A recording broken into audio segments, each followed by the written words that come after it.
Hello, everyone. Jason Hagholm here, and today I am joined by the current reigning and defending BFL Bantamweight champion, Serhiy Sidey, who on April 28th will defend that championship against Austin Russell at BFL 72.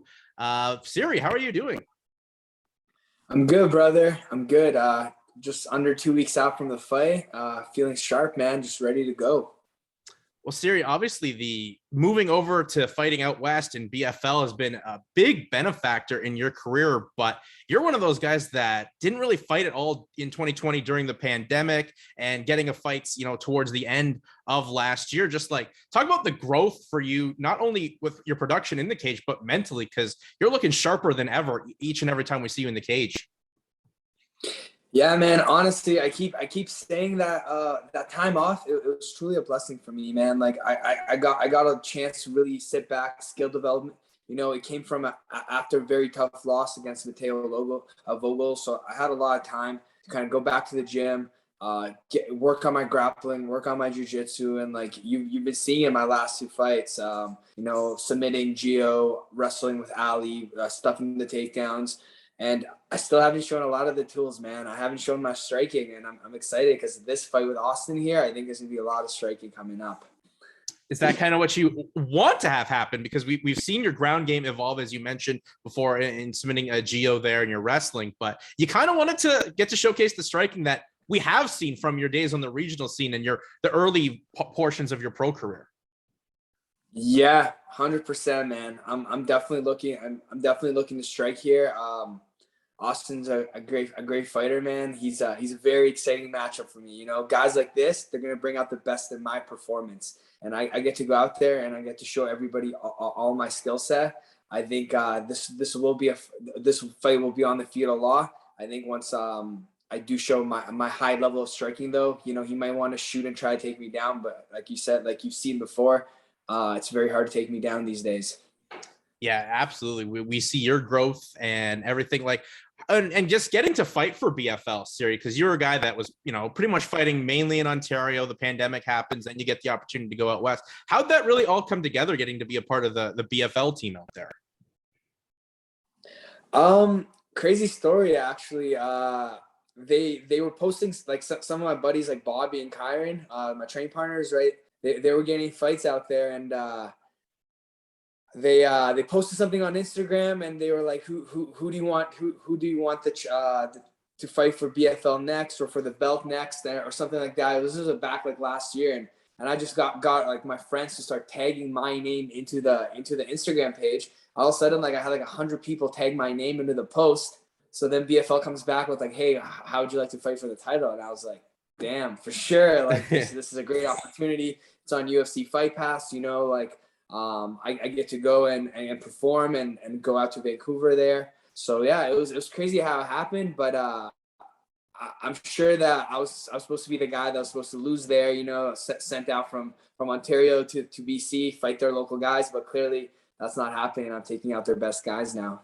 Yeah, exactly. You're really one of the lone guys from Ontario that's, got a lot of success and some hardware around your waist to showcase from that. I know Kyron had 2 kicks to the can at 2 different weight classes, and Bobby had a rough go last time out, but I know those guys will be back. But anyways, and you kind of mentioned that series, like, you're fighting in a promotion that's on Fight Pass, and you had some support getting you that opportunity, but do you feel like you've got a bigger fan base now that BFL's they're on Fight Pass and getting a chance to see you?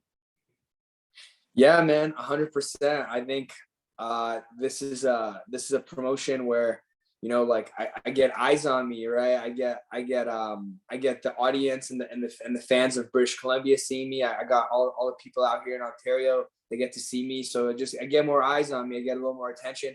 I've headlined 2 of their shows, so it's definitely a huge step, and I'm hoping that I keep throwing out these big performances. I keep winning these titles, and not only winning, but finishing my opponents like I've been doing. And I'm hoping to get a call to the big show very soon.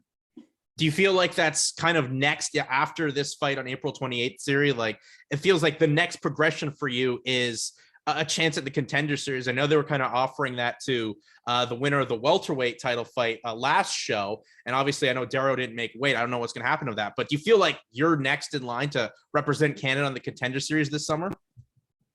Absolutely, man. I think this is my time. I've been working very hard for this, and I think my skill level is there, man. I truly believe it. I feel like I'm levels ahead of all these local guys now, and I need that step up in competition. And the Contender Series is gonna be perfect for it. Yeah, well, hopefully that ends up happening for you, Siri, because I think you're one of the guys that's, definitely campaigning the Canadian flag for the next generation of Canadians to have some big success. But, we kind of touched on your title fight coming up here against Austin Russell. But as you said, you expect this one to be a bit of a striking bout. But what have you seen from Austin other than, he's going to want to probably throw down from you as the native from Regina, Saskatchewan looks to take your title? Yeah, I'm a fan. I'm a fan of Austin. I saw his last fight against Gio. He fought on the co-main event before my fight, and he got hit with 2 illegal strikes, and he was rocked, and he showed heart, and he showed how tough and durable he is, and he's a true fighter, and I really do respect that. And like, again, I'm just so excited to go test my skills against this kind of guy, because I know it's gonna take a lot to put him out. He's never been finished. So that's my goal this fight. Be the first guy to finish this guy, finish this guy. But and I got 5 rounds to do that. But yeah, I'm excited. I think he's well-rounded everywhere. He's been an underdog. I've been an underdog too. So this isn't just like him being the underdog. We've both been underdogs before. We're getting these wins here at BFL, and yeah, man, I'm excited because he's gonna bring out the best in me, and I need people to bring out the best in me so I can really showcase my skills. Like, even my last fight, man, I was fighting on autopilot, man. Like, I was on cruise control. I didn't really have to show off the skills I want to show off. So I'm hoping that he pushes me and makes me bring out all my weapons, all my tools, and dig deep. Well, I think we're all excited to see if that you can get off autopilot, because I would agree you were definitely an autopilot until you kind of needed to take autopilot off and get in the driver's seat and take control of the fight and get a finish is what you did. As well on this card too, Siri. It's kind of like your career's coming full circle in some aspect. Like, you're fighting on a card with Mateo Vogel, the guy that's handed you your lone loss. It's kind of interesting. That was your first fight at Bantamweight. You're now looking to defend your Bantamweight title for the second time. Like, that's kind of a cool MMA full circle moment for you. Yeah, man, it's cool. He's fighting for the featherweight title. I'm fighting for the bantamweight title. I remember, like, after that fight, he messaged me like on Instagram, and he was just kind of like, "Yo, we're gonna take over the Canadian scene," and that's kind of what's happening now, man. He's high level. I'm high level, man. All respect to that guy. He's still been my toughest fight, and yeah, you know what, man? I never hold grudges or anger towards guys that I've lost to, because they teach me the biggest lessons, and he's a tough opponent, and I'm excited to watch him fight, man, and see what happens after that. Well, Siri, as you're having a lot of success in your pro career, your brother's starting his amateur MMA career journey. I mean, before you know it, the Sideys will be taking over the Canadian MMA landscape, and maybe not too long the MMA scene. I mean, how exciting is it to see your brother, finally start that journey in the amateur scene? Yeah, man, it was cool. It was very cool. It was the most stressful thing I've ever done in my life, man. Let me tell you that. Cornering my brother, that was a tough one, man, because again, you're completely out of control. Like, when I go and fight, I can control the controllables. I can't control when he's fighting, so stressful. But I was very proud of him. He had a little bit of adversity in the first round, but he showed that, like, the true warrior spirit. He came back in the second round, won by TKO. Stayed very calm and disciplined in his first amateur fight. And yeah, man, it's something I've always wanted, man. I've always told him back in the day, man, we can run this. You can be my training partner. I can be your training partner. We can grow together. And it's finally cool that he's really focused and dialed in and making it happen in the amateur scene. And he's kind of following your path, like getting some fights out in Rochester. I know you fought out in Rochester, won a title out in that promotion. So it's kind of nice as well that you have kind of the blueprint for your brother to follow a little bit. Yeah, 100%, man. And again, like, we're different kind of fighters, man. Like, striking became very easy for me. That was one of those things that became much easier for me than grappling did. And he's kind of the opposite. Grappling comes pretty easy for the guy. The guy's a great grappler, and the striking, he needs a little, like, he works a little bit more and more on the striking. But it's cool because, again, we can train each other, and work our strengths to and get better together, man. But yeah, he's following the blueprint, man. I'm hoping he gets another fight out in the summer and keeps staying focused and committed.